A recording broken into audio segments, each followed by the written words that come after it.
আজকে আমি তোমাদের আমব্রেলা কাটটা ড্রয়িং করে দেখাবো। আগের দিন আমব্রেলা কাট কাটিং দেখিয়েছি। দেখো এর মাপগুলো। একটা নিয়েছি ঝুলের মাপ 24 ইঞ্চি, পুটটা নিয়েছি 9 ইঞ্চি, ছাতি নিয়েছি 24 ইঞ্চি, কোমর 20 ইঞ্চি আর শেস্ট নিয়েছি 10 ইঞ্চি। আমি এখানে সূত্র সাহায্যে বুঝিয়ে দেব।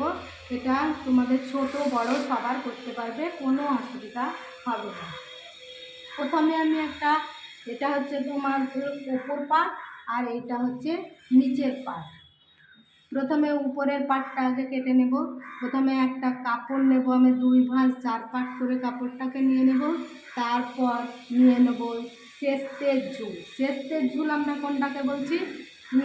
শেস্তের ঝুল হচ্ছে যে কান থেকে নাভি পর্যন্ত যে মাপ, সেটাই হচ্ছে শেস্তের মাপ। তাহলে এখানে আমার শেস্তের মাপ আছে 10 ইঞ্চি। আমি এখান থেকে শেস্তের ঝুলটা নিয়ে নিলাম 10 ইঞ্চি। তারপর নিয়েছি পুটের মাপ। পুট নিয়েছি এখানে আমি 9 ইঞ্চি। তাহলে পুটের 1/2 নিয়ে নিতে হবে। পুটটা যার যেমন হবে সেটাকে 2 ভাগের 1 ভাগ পুট নিয়ে নেবে। এখানে আমি নিয়েছি পুট 9 ইঞ্চি, এখানে করেছি পুটটা 4.5 ইঞ্চি। এবং আর্মহোলের তারপর নিয়ে নেব আর্মহোলের মাপ, যেটাকে বলা হয় বগল। আর্মহোল নিয়েছি 10 ইঞ্চি, তো 2 ভাগের 1 ভাগ নিয়ে নিলাম, এটা 5 ইঞ্চি আর্মহোল নিয়েছি। যেখানে আর্মহোল শেষ হয়েছে সেখান থেকে নিয়ে নেব ছাতির মাপ। তাহলে ছাতির সূত্রটা হলো এখানে ছাতির 1/4 প্লাস 1 ইঞ্চি। এটা বলতে বোঝায় যে ছাতিটা যার যেমন হবে সেটাকে 4 দিয়ে ভাগ করব। 4 দিয়ে ভাগ করে 4 ভাগের 1 ভাগ নিয়ে নেব আর 1 ইঞ্চি সেলাইয়ের জন্য বাড়তি নিয়ে নেব। দিয়ে আমি এখানে করেছি ছাতি 24 ইঞ্চি। 24 থেকে 4 দিয়ে ভাগ করে পেলাম 6 ইঞ্চি প্লাস 1 ইঞ্চি নিয়েছি, দিয়ে 7 ইঞ্চি নিলাম ছাতি। তারপর কোমরের মাপটা নিয়ে নিলাম, এটাকেও 4 দিয়ে ভাগ করব। দিয়ে কোমর করেছি এখানে 20 ইঞ্চি, তো কোমরটা নিয়ে নিলাম এখানে 5 ইঞ্চি আর 1 ইঞ্চি বাড়তি সেলাইয়ের জন্য, দিয়ে 6 ইঞ্চি নিয়ে নিলাম। দিয়ে কোমর লাইনের সঙ্গে মিলিয়ে দিলাম ছাতির লাইন এইভাবে।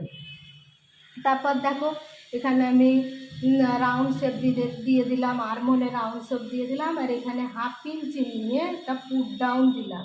তারপর নেওয়ার পর গলার চওড়াটা কীভাবে পাবো? ছাতিটাকে 12 দিয়ে ভাগ করে আমি এখানে গলার চওড়ার মাপ পাবো। তো গলার চওড়া নিলাম 2 ইঞ্চি, আর এই লম্বা গলাটা নিয়েছি 4 ইঞ্চি।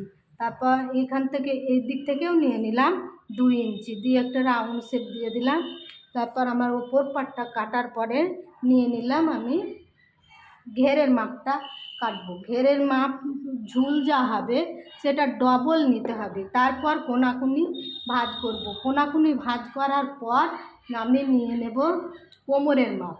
কোমরটা নিয়ে নেব, কোমর যার যেমন হবে সেটাকে 8 দিয়ে ভাগ করব। 8 ভাগের 1 ভাগ নিয়ে নেব, এই দিক থেকে 8 ভাগের 1 ভাগ নেব, আর এই সাইড থেকেও নিয়ে নেব 8 ভাগের 1 ভাগ। তাহলে আমাকে রাউন্ড শেপটা দেওয়া সুবিধা হবে।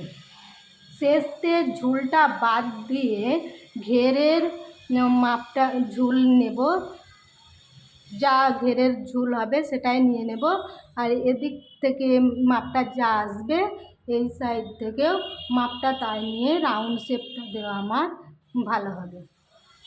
আজকে এই পর্যন্ত।